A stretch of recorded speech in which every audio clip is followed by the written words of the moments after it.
Hello दोस्तों, आपका फिर से स्वागत है हमारे चैनल टॉप 1098 में। और अगर आपने अभी तक हमारे चैनल टॉप 1098 को सब्सक्राइब नहीं किया हो तो प्लीज़ सब्सक्राइब कर लीजिए और वीडियो को अंत तक देखना बिल्कुल मत भूलना। तो चलिए शुरू करते हैं। तो दोस्तों, आज हम जानेंगे सुपरमून क्या है और यह कैसा होता है। जब चांद और धरती के मध्य की दूरी कम हो जाती है और चंद्रमा की चमक बढ़ जाती है तो उस परिस्थिति में चांद को सुपरमून कहा जाता है। और आपने कभी ना कभी तो सुपरमून के बारे में ज़रूर सुना ही होगा, पर क्या कभी जानने की कोशिश की है ऐसा किस कारण होता है? नहीं तो आज जान लीजिए सुपरमून क्या है। जब चांद अपने सामान्य आकार की तुलना में बड़ा और बेहद चमकदार नज़र आता है तो उसे सुपरमून कहा जाता है। शोधकर्ताओं का मानना है कि इस दौरान चांद का आकार सामान्य आकार की तुलना में करीब 14% बढ़ जाता है और इस चमक पहले के मुकाबले 30% ज़्यादा होती है। और इस परिस्थिति में चांद और धरती की मध्य की दूरी भी कम हो जाती है। क्यों दिखता है सुपरमून?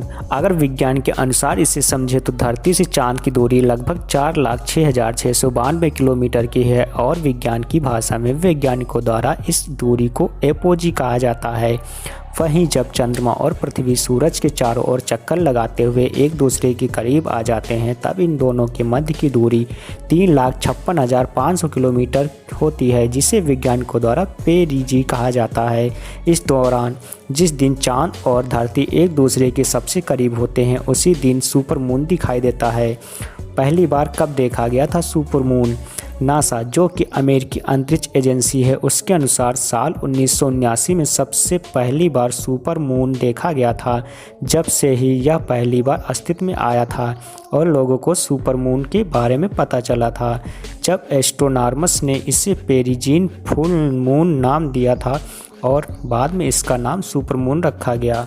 आइए जानते हैं सुपरमून कैसे देख सकते हैं। अगर ग्रहण को छोड़ दे तो सुपरमून पूर्णिमा के दिन दिखने वाले एक सामान्य चांद की तरह ही होता है। अंतर सिर्फ इतना ही होता है कि चांद सामान्य चांद की तुलना में धरती के बहुत करीब होता है, जिसके कारण यह काफ़ी बड़ा और चमकीला दिखाई देता है।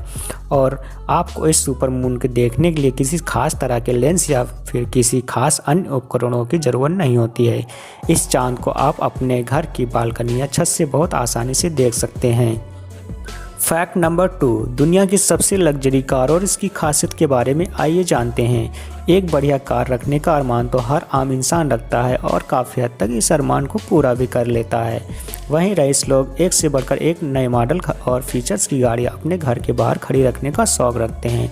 लेकिन अगर ये सोचा जाए कि एक लग्जरी कार कैसी होती है तो BMW जैसी कार के फीचर्स जहन में आने लगते हैं। लेकिन अगर आपको ये पता चले कि एक कार ऐसी भी है जिसने BMW को भी काफ़ी पीछे छोड़ दिया है तो आप हैरान हुए बिना नहीं रह पाएंगे और इस कार के बारे में ज़रूर जानना चाहेंगे। तो चलिए आज आपको बताते हैं दुनिया की इस सबसे लग्जरी कार के बारे में। दुनिया की इस सबसे लग्जरी कार की कीमत का अंदाज़ा लगाना आपके लिए मुश्किल होगा। इसकी कीमत इतनी ज़्यादा है कि इस कार की कीमत में 1500 BMW कार खरीदी जा सकती हैं। ये जानकर आप चौंक गए होंगे क्योंकि जिस BMW कार के सपने आप देखा करते हैं उस कार को इस लग्जरी कार ने बहुत पीछे छोड़ दिया है। BMW की सीरीज 1 की एक कार की कीमत 30 लाख रुपए है, जबकि दुनिया की इस सबसे लग्जरी कार की कीमत 7.5 मिलियन अमेरिकी डॉलर यानी 502 करोड़ रुपए है। इस कार की एक और खासियत ये है कि जर्मनी की कार कंपनी लैम्बोर्गिनी की ये कार 500 किलो सोने से बनी है। ये कार एडवांस टेक्नोलॉजी से लैस है और इसकी बनावट कार प्रेमियों को अपनी ओर ऐसे आकर्षित करती है कि इस पर नज़र हटाना मुश्किल लगता है। इस कार को देखने भर से ही पांव ज़मीन पर नहीं टिक सकते हैं। और अगर इसकी स्पीड की बात करें तो ये कार केवल 2 सेकंड में 100 किलोमीटर की रफ्तार पकड़ सकती है। लैम्बोर्गिनी की इस कार का नाम एवेंटाडोर LP 704। इस कार को बनाने में कार्बन फाइबर का प्रयोग किया गया है जिस पर सोने की परत चढ़ाई गई है। ये कार न केवल दुनिया की सबसे महंगी और शानदार कार है बल्कि पूरी तरह सुरक्षित भी है क्योंकि इसमें बुलेट प्रूफ विंडोज और लग्जरी लोगो लगाया गया है। फैक्ट नंबर 3, मृत सागर क्या है और इसका रहस्य। आइए जानते हैं मृत सागर क्या है और इसका रहस्य। मृत सागर के बारे में आपने शायद कहीं सुना होगा या शायद किताबों में इसके बारे में पढ़ा भी हो, लेकिन इसका नाम आपको भी हैरान जरूर करता होगा कि आखिर किसी सागर का नाम डेड सी यानी मृत सागर कैसे रखा जा सकता है।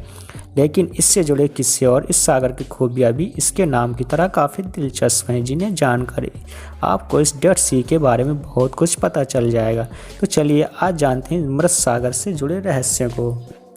मृत सागर क्या है और इसका रहस्य। मृत सागर का पूर्वी तट जॉर्डन है तो दक्षिण पश्चिम तट इजराइल है। समुद्र तल से 400 मीटर नीचे स्थित ये सागर दुनिया का सबसे निचला सागर है और इसका पानी खारा होने का कारण इसे खारे पानी की सबसे निचली झील भी कहा जाता है। ये सागर 65 किलोमीटर लंबा और 18 किलोमीटर चौड़ा है। वैसे तो दुनिया के अधिकतर समुद्रों का पानी खारा या नमकीन होता है, जिससे समुद्री पानी का घनत्व काफ़ी बढ़ जाता है और समुद्रों का पानी काफ़ी भारी हो जाता है। लेकिन हैरान करने वाली बात यह है कि डेड सी का पानी सामान्य समुद्री पानी की तुलना में 6 से 7 गुना ज़्यादा खारा है।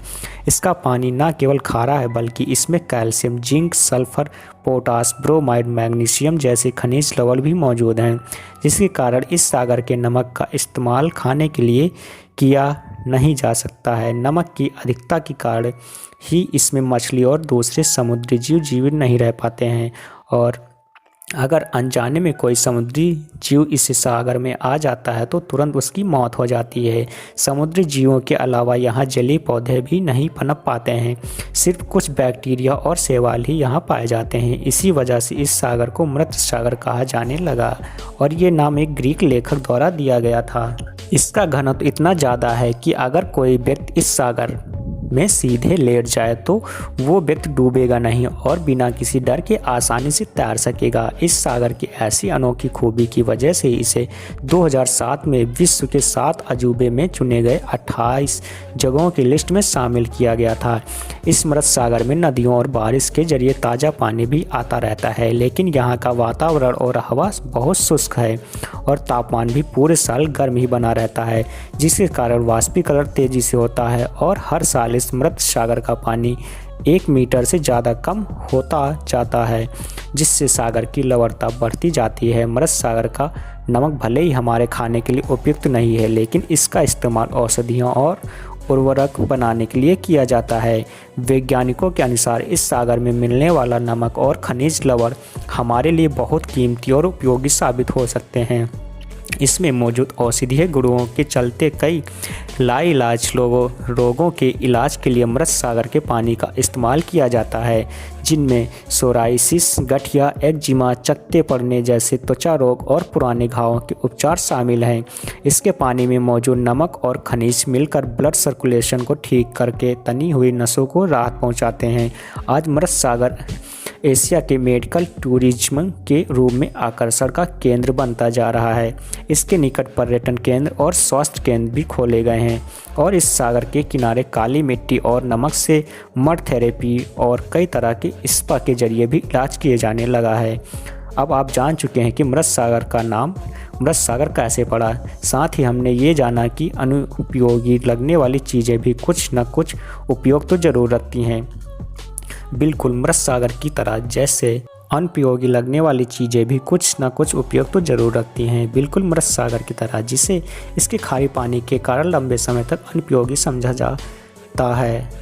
लेकिन साइंटिस्ट के अनुसार इसके पानी में से बहुत से फ़ायदे लिए जा सकते हैं। ऐसे में आप भी अपने आसपास मौजूद चीज़ों को अनुपयोगी समझने से पहले एक बार गौर करके ज़रूर देखिए, शायद आपको उनका सही मूल्य और उपयोग भी समझ आए। फैक्ट नंबर 4, माचिस का आविष्कार किसने और कब किया। आइए जानते हैं माचिस का आविष्कार किसने और कब किया। माचिस का आविष्कार मानव के लिए बेहद सुविधाजनक आविष्कार है, जिससे बिना मेहनत के आसानी से आग लगाई जा सकती है। आज के समय में माचिस का उपयोग हर घर में होता है, लेकिन क्या आप जानते हैं माचिस का आविष्कार कैसे और कब हुआ और कौन है इसका आविष्कारक। तो आइए आज आपको माचिस के आविष्कारक की पूरी जानकारी देते हैं। दरअसल आज के समय में जो माचिस इस्तेमाल की जाती है उसे बनाने के लिए पहले एक लकड़ी की तीली ली जाती है और उसके 1/4 भाग को पिघले हुए मोम या गंधक में डुबोकर उस पर लाल फास्फोरस का मिश्रण लगाया जाता है। लेकिन इस तीली से आग पैदा करने के लिए इसे माचिस की डिब्बी पर लगे रसायन पर रगड़ा जाता है, तभी आग पैदा होती है। लेकिन पहले की माचिस अलग होती थी। माचिस का आविष्कार 31 दिसंबर 1827 को हुआ था और इसके आविष्कारक जॉन वॉकर, जो कि ब्रिटेन के एक वैज्ञानिक थे। जॉन वॉकर ने माचिस का आविष्कार तो किया, लेकिन इनके द्वारा बनाई गई माचिस को जलाने में बहुत मेहनत लगती थी और इसे इस्तेमाल करना भी कठिन था। इसके अलावा इसे इस्तेमाल करने के लिए कई खतरे भी होते थे।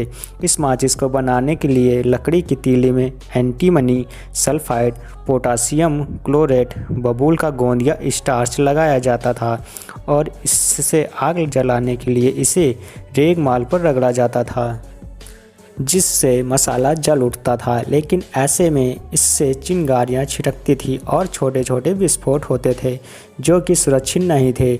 इसके अलावा गंधक को जलाने से इसकी गंध भी बहुत तेज और बुरी होती थी। इस माचिस के खतरों से बचने के लिए इसमें कई सुधार किए गए और सन 1832 में फ्रांस में एंटीमनी सल्फाइड की जगह पर फास्फोरस का प्रयोग किया गया, जिससे इसकी गंध दूर हो गई। लेकिन फिर एक और परेशानी सामने आई कि इससे जो धुआं निकलता था वो बहुत विषैला था।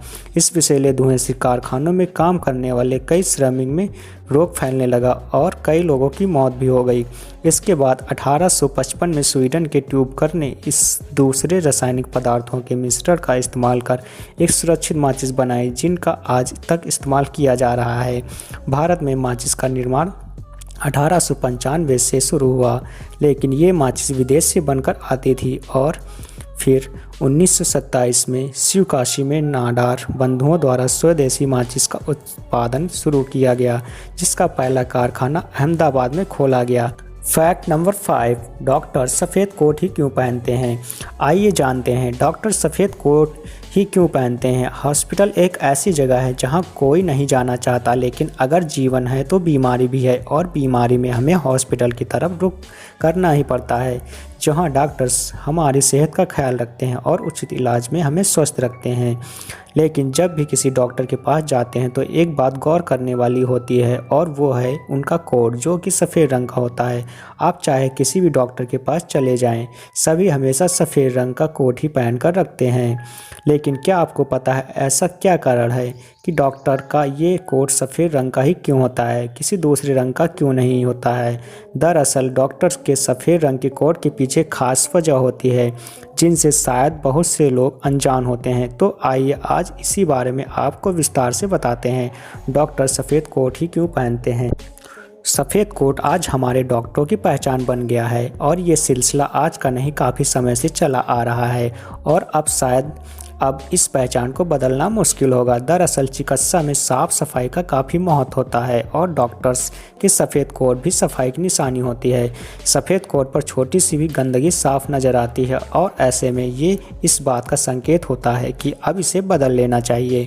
इसके अलावा एक दूसरा कारण ये है कि सफ़ेद रंग स्वच्छता का प्रतीक माना जाता है, साथ ही ये ईमानदारी, पवित्रता और भगवान के साथ संबंध की निशानी भी होती है, क्योंकि चिकित्सा के पेशे में ईमानदारी और स्वच्छता का काफ़ी महत्व होता है और इनका सफ़ेद कोट इस बात को दर्शाता है कि उन्हें अपने पेशे में हमेशा ईमानदारी और स्वच्छता का ख्याल रखना है। सफ़ेद रंग भगवान के साथ संबंध का प्रतीक माना जाता है और इसी कारण डॉक्टर को धरती पर भगवान का दर्जा दिया गया है, क्योंकि वो हमारे शरीर को स्वस्थ रखते हैं। उम्मीद है वीडियो आपको पसंद आई होगी। अगर आपको वीडियो पसंद आई हो तो चैनल को सब्सक्राइब और वीडियो पे लाइक, कमेंट, शेयर ज़रूर करें। तो मिलते हैं दोस्तों अगली वीडियो में।